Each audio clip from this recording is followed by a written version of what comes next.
음, 날씨가 너무 좋다. 수업하기 싫다. 자, 보시죠. 하기 싫어도 해야지 뭐. 아, 자, 부가가치세.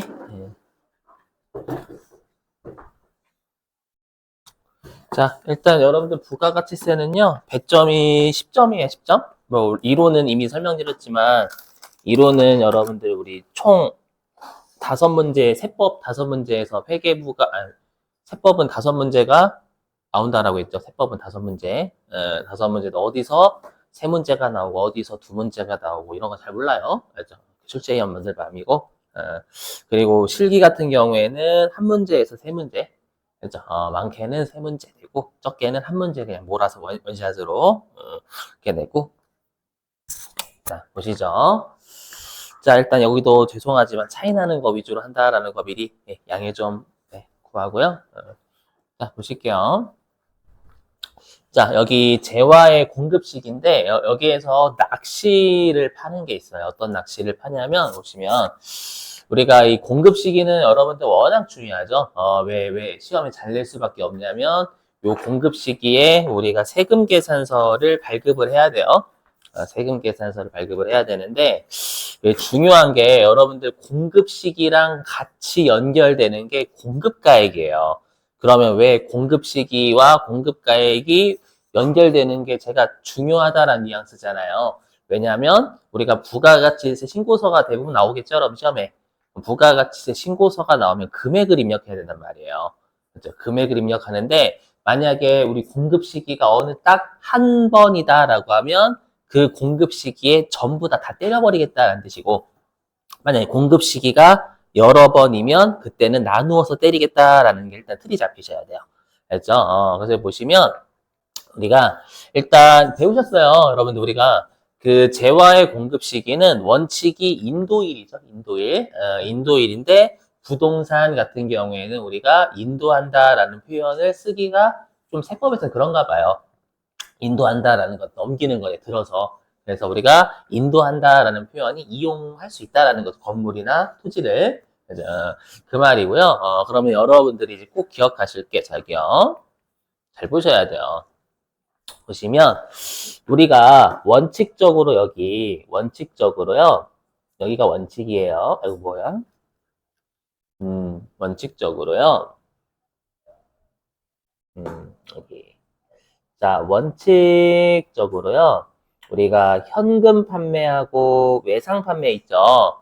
현금 판매하고 외상 판매는 중요한 게 여기 인도일, 주로 인도일 나올 거니까 인도일이에요. 그럼 이 말은 우리가 공급시기랑 연결시키셔야 될 게, 그럼 우리가 인도일이라는 건 인도일에 우리가 공급가액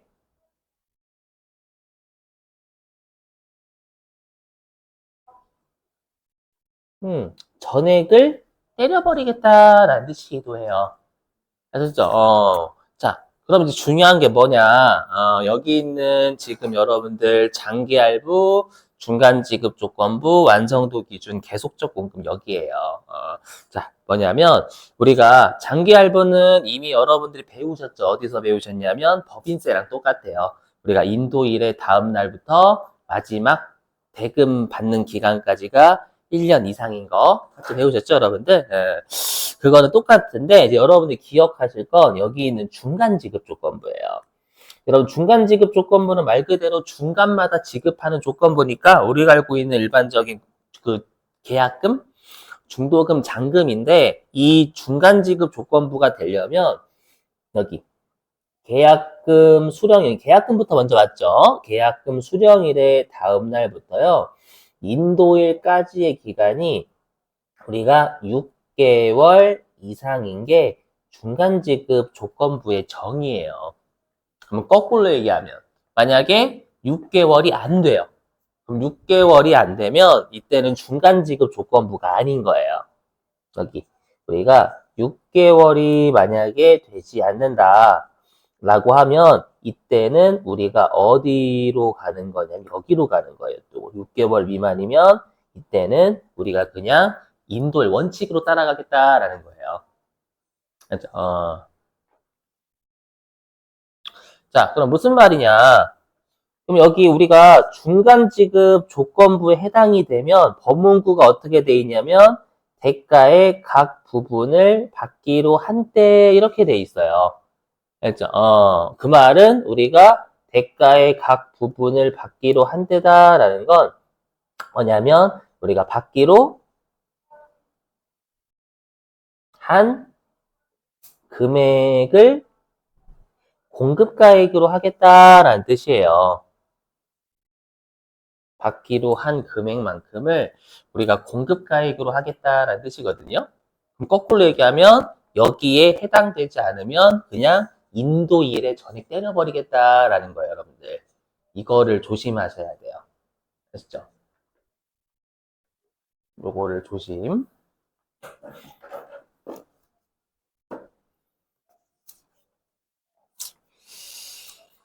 요게 있었던 걸로 기억이 나는데,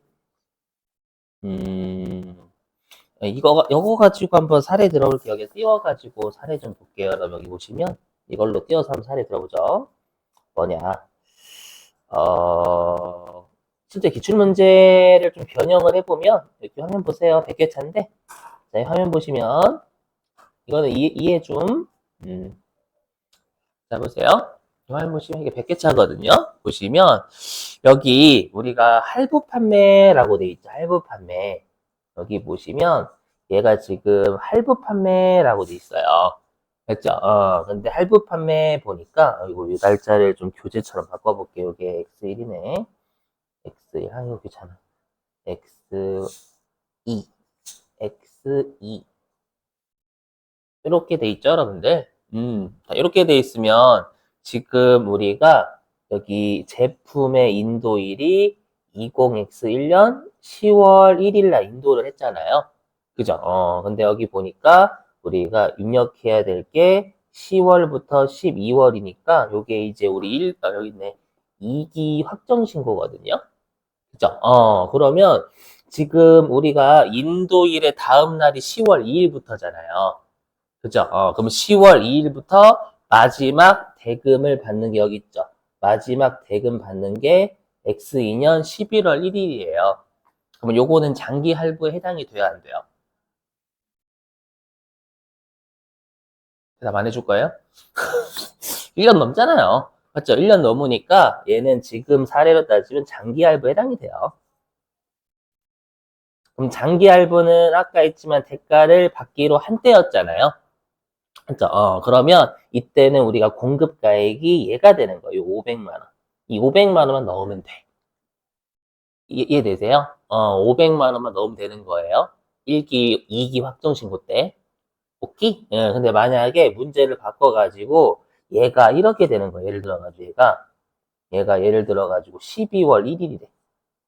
얘가 12월 1일이래요.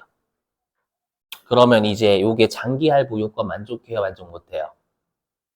만족 못하죠? 지금 우리가 12월 1일이다라고 하면 1년 안 되잖아요. 그렇죠? 그럼 1년 안 되면 이건 단기 할부로 가는 거예요. 단기 할부로 가면 인도일, 공급 시기가 인도일로 가거든. 그럼 인도일로 간다는 게 무슨 말이에요? 인도일에 요 공급가에 1,500만 원 있죠? 요거를 다 때려버리겠다라는 거예요. 그래서 여러분 나중에 입력하실 때는 만약에 지금 제가 빨간색으로 했으면 2기 확정 신고 때는 1,500만 원 입력하셔야지 500만 원 딸랑 입력하시면 안 된다라는 거예요. 무슨 말인지 이해되세요? 이거 됐다 중요함. 알죠? 최근에 이거 메인 매출 전피료 또 냈고 조심해야 돼. 무슨 말인지 이해되시겠어요? 그래서 항상 공급 원칙은 인도일로 간다. 그날 다 때려버리겠다는 얘기예요. 알죠? 근데 만약에 장기 할부, 중간 지급 조건부 만족 못한다. 그러면 인도일로 다 때려버리겠다는 얘기예요, 여러분들. 알죠? 이거 되게 조심하셔야 돼요. 알죠? 네, 그래서 기간을 냅니다. 세무 1급은 이거 가지고 장난 무지하게 치니까 꼭 암기해 놓으시고.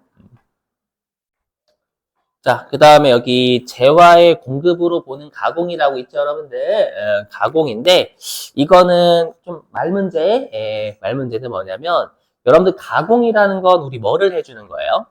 대신 만들어주는 게 가공이에요. 맞죠? 근데 우리가 여러분들이 이거 배우셨던 내용이 엄밀히 얘기하면 우리가 재화의 공급으로 보는 가공이 요거죠. 내가 만약에 상대방한테 물건을 받아가지고 내가 나의 원자재를 덧대가지고 물건을 만들어주잖아요. 그러니까 예를 들면 우리 회사가 옷을 임가공해준 업체예요. 근데 상대방이 원단을 넘겨준 거예요. 원단을 넘겨줬는데 거기에 여러 가지 또 재료가 필요해. 뭐 염료라든지 이런 것들. 그렇죠? 염색하려면 염료 같은 거 있어야 되거든. 그래서 그런 것들을 내가 칠해가지고 물건을 넘겨준 거예요. 그러면 그때는 재화를 공급해 준 걸로 봐요. 근데 상대방이 염료랑 그 다음에 원단이랑 이런 재료를 다 줬어요. 주고 나한테 야, 너 가공만 해줘라고 하면 가공이라는 행위만 해준 거예요. 그럼 행위는 뭐예요? 행위는 용역이에요, 용역. 그렇죠? 그래서 내가 주요 자재를 일부 부담해서 가공을 하면 완성품을 넘긴 거니까 그때는 재화의 공급으로 보는 거고, 만약에 그냥 내가 가공만 해주면 그럼 용역의 공급으로 하거든요. 맞아. 그래서 우리가 재화의 공급으로 보는 가공은 인도하는데, 예. 자, 다 배우셨던 거고, 우리 다 배웠던 내용, 여러분들. 뭐 조건부 판매, 조건 성취일, 기한부 판매는 기한이 지나면 우리가 판매가액 확정되는 데인데, 자, 그리고 우리 무임 판매기는 현기 민차하는 데, 예, 자세히 설명 안 하고 다 배웠던 내용이에요. 자, 근데 이제 주의하실 게 요 수출하는 재화예요. 요 수출하는 재화인데요. 여러분들 교재 어디로 가주시냐면, 요거는 별표예요. 되게 중요한. 어디로 가주시냐면, 교재 341페이지로 가주세요. 341로 가주세요. 341페이지. 교재 341페이지 가주십시오.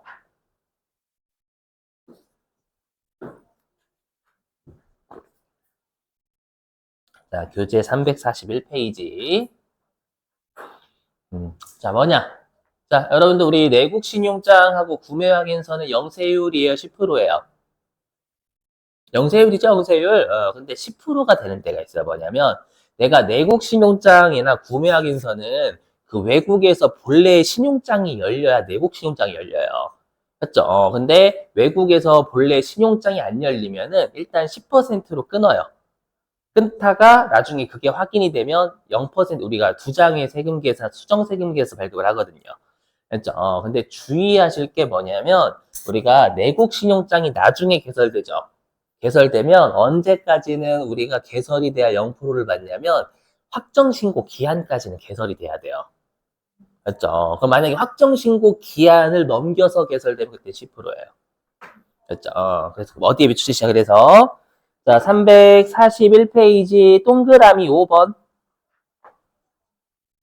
자, 일단 두 줄 밑줄입니다. 동그라미 5번. 자, 재화 등의 공급 후 내국 신용장이나 구매 확인서가 개설 발급된 경우는 과세기간 종료 후 25일 이래라고 돼 있죠. 이때까지는 개설이 돼야 영세율 해주겠다라는 거예요. 알죠? 그럼 거기에다가 적어주세요. 과세기간 종료 후 25일 이내에다가 적어주세요. 거기에다가 예, 어떻게 적어주시냐면 우리가 25일 이내에 개설이 되지 않을 시 25일 이내에 개설이 되지 않을 시 오해하지 마세요. 우리 공급일로부터 25일이 아니라 과세기간 종료 25일 계산하면 확정신고예요. 그렇죠? 그래서 25일 이내에 개설이 되지 않을 시 10% 적용. 25일 이내에 개설이 되지 않을 시 10% 적용. 자, 그럼 화면 보실게요. 이것도 100개 차로 제가 설명드릴 수 있거든요. 화면 보시면.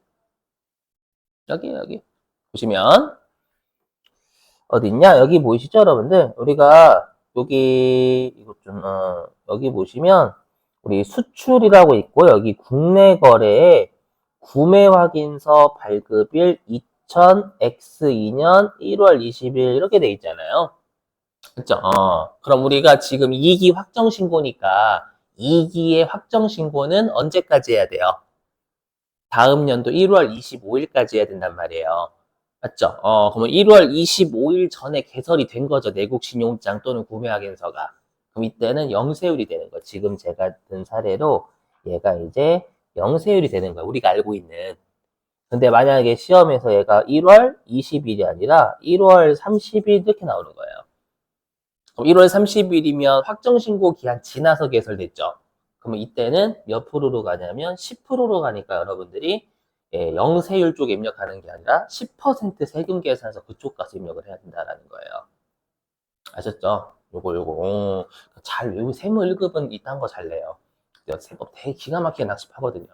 그죠? 조심. 아셨죠? 기억하시고 한 번인가 두 번인가 출제한 적이 있어요. 이렇게 낚시를. 알죠? 자, 됐고요. 자, 그 다음에 여기 화면. 이건 좀 중요하죠. 수출하는 재화는 여러분들 아마 세무 2급 때 배우셨을 거예요. 우리 좀 이따 할 거지만 어차피 수출하는 재화는 여러분들이 우리가 뭐 배우냐면 수출 실적 명세서라는 거 세무 2급 때 배우잖아요. 맞죠?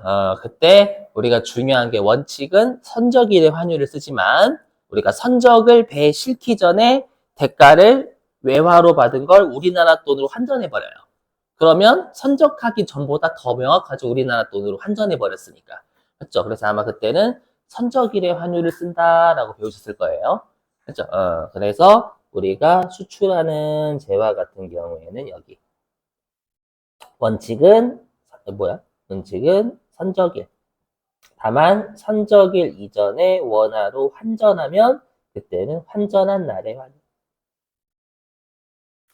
근데 오해하지 마세요. 어떤 오해를 하시면 안 되냐면 선적일 이전에 환전이니까 거꾸로 선적하고 나서 환전하면 그때 선적일로 가요. 맞죠? 왜 선적일 이전에 환전하면 그때야 우리나라 돈이 명확하니까 그때는 환전일로 가는 거지만 선적하고 나서 이후에 환전하면 선적할 때가 더 명확한 거예요. 그때는 선적일의 환율로 가는 거예요. 둘 중에 빠른 날에 환율 쓴다라는 뜻이에요. 아시죠?